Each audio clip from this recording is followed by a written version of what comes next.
Hey everyone, we are the Gratitude Girls. The Gratitude Girls are in the house. Hi, Laurie. How are you? I'm wonderful. How are you?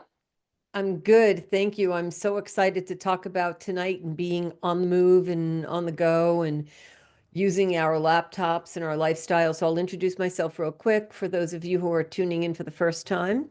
My name is Catherine Asara Myers, affectionately known as RaRa. I'm broadcasting to you live tonight from lovely Niagara on the Lake, Ontario, Canada. And I'm here with my amazing partner doing the tech. And I am Lori Radecki, and I am outside of Nashville, Tennessee.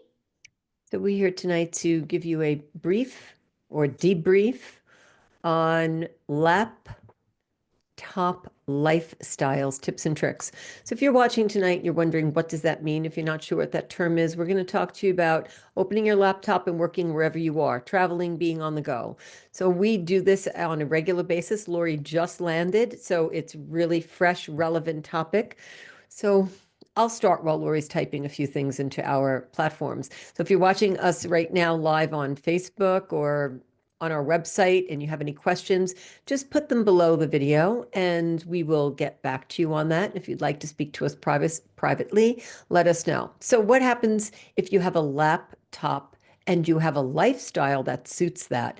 Years ago, we used to think about being on the beach, being away, being on vacation.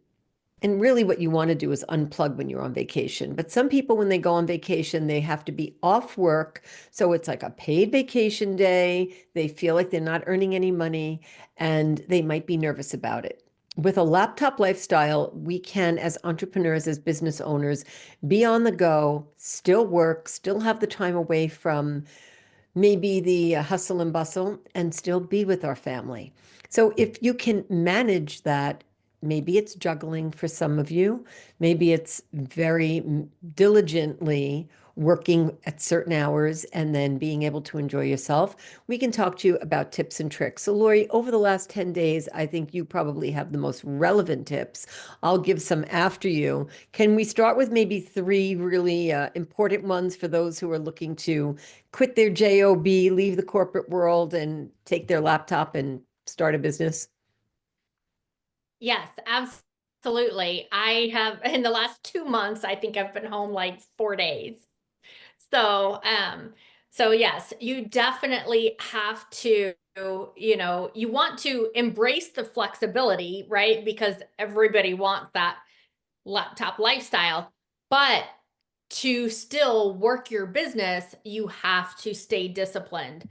You have to set clear boundaries. You have to establish your work hours and then stick to them as much as possible. The same thing, you want to be flexible because especially if you're with a spouse, friends, family, different people, or even business stuff, you have to be flexible to be able to change things, but you have to stick to your hours, whether it's, like this morning, even I'm back at home, but now I've got other things to do to catch up with at home. I got online first thing this morning. I worked an hour and then I was off and then off to do some other things to catch up. But you have to maintain that healthy work life balance and you have to prioritize.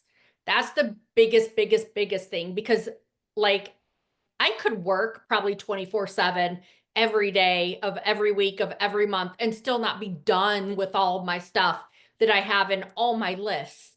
So you have to prioritize ruthlessly on that. Focus on those most important tasks that move your business forward also, and don't get bogged down in that busy work. And Right. And oh, sorry. Sorry. And I'll just add to that real quick. Okay. And then to that point about being ruthless, about being diligent, whether you're traveling or you're home with a laptop lifestyle, whatever you do, you really do need to stick to that. So I just came back from a yin restorative class, which means that it's in my schedule.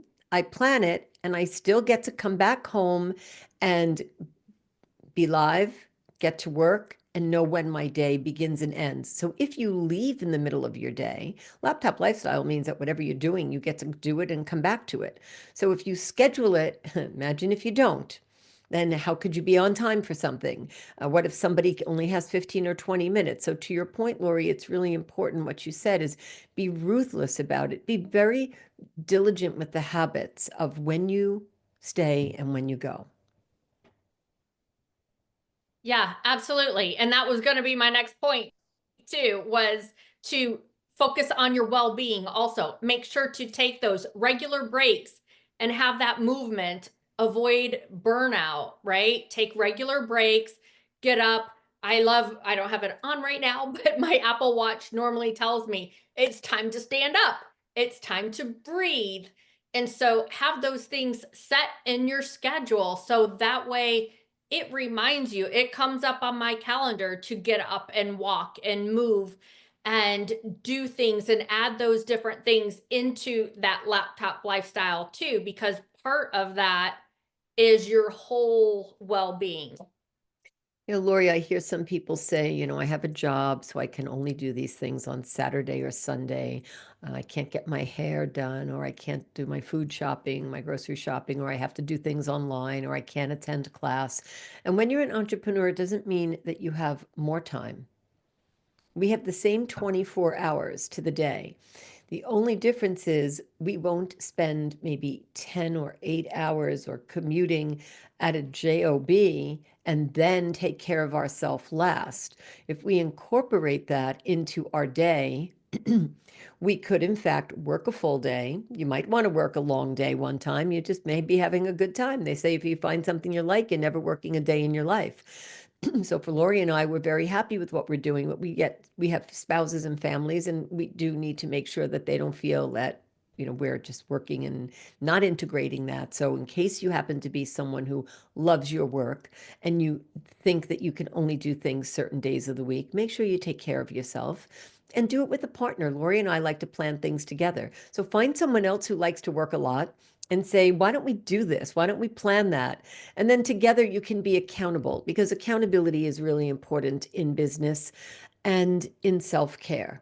Your spouse or your partner may be your accountability partner, but Laurie and I, well, we are accountable to each other for so many things. And it's over a decade, 13 years, 12 years, however many years it is. It just feels like I don't know what it was like before.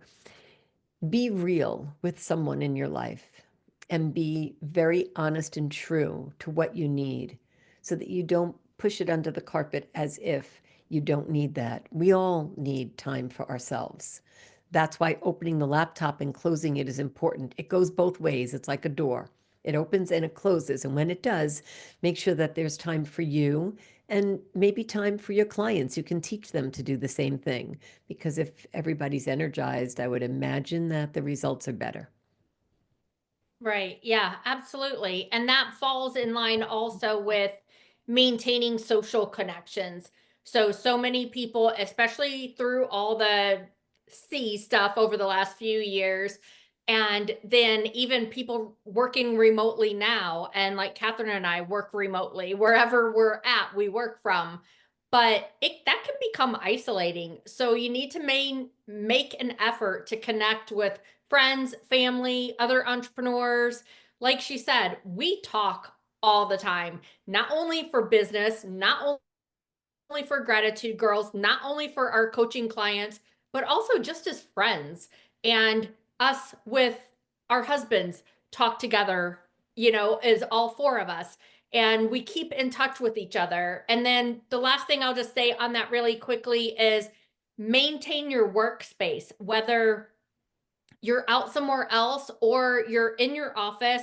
Like here at home, I have a different workspace than I do when I'm out on the road, but still, I have a little stand for my laptop and I can move it higher or lower. So that way, if I want to stand up and work for a while, if I want to sit up straight, I have a good chair, I have a good little pillow behind my back, I have a little footrest for my feet.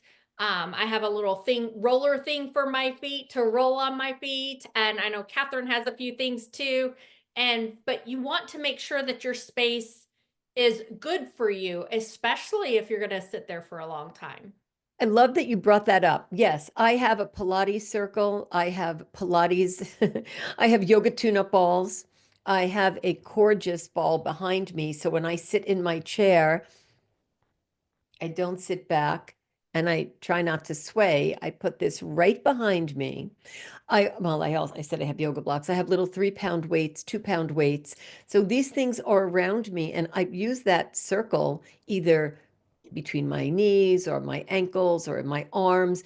And I make sure that I am thinking about how my body needs to move because this position is not natural to be in for long periods of time. So with the laptop lifestyle comes responsibility and responsibilities to ourselves and to those around us so that we don't get up or wake up and feel like we're really hard done by because we just have to be at this computer or we don't have a structure or we don't have a boss telling us what to do. We can design it. And if you're having a little bit of a gray zone on that, get with Laurie and I because we can help you design your space, design your laptop lifestyle, whether you're an entrepreneur or you're have a side hustle, you have a job and you're doing something different and you're just not sure how to integrate the two. We can certainly talk to you about that. I know Laurie will tell you how to connect with us right now. And Laurie, I want to share this very publicly. It really means a lot to me that we devote time every day to our friendship and our couples' friendships. Without doing that, without making it a priority, our relationship wouldn't be what it is. So I hope our audience takes that as a prompting to act on it and to find the people in their life and let them know how important they are to them. Yes, absolutely. Yes. Tell the people that you love each other and that you care about each other because you never know when you're not going to be able to ever again. And Catherine and I are perfect proof of being able to maintain that friendship. I guarantee you, Catherine is one of my bestest, closest friends, and we live in different countries, but we work at it. It takes work, right? Just like any marriage takes work, just like any business relationship takes work. Personal friendships take work also. And so Catherine and I have a business relationship, we have a personal friendship, and so many more things. So, yes, you can do it if you want to. And the same thing, we can help you with that if you are interested in that also. So, message us, let us know how you like this video. Follow us, subscribe to us, give us a 5-star review if you thought we gave you some good tips. And go to facebook.com/gratitude girls. You can message us there. You can also message us at gratitudegirlscoaching@gmail.com. And you can see all our past trainings and also message us, connect with us, get coaching from us, find out all that good stuff at gratitudegirls.com. Thanks everyone so much, and we will see you next week. Have a great night. Thank you. Good night.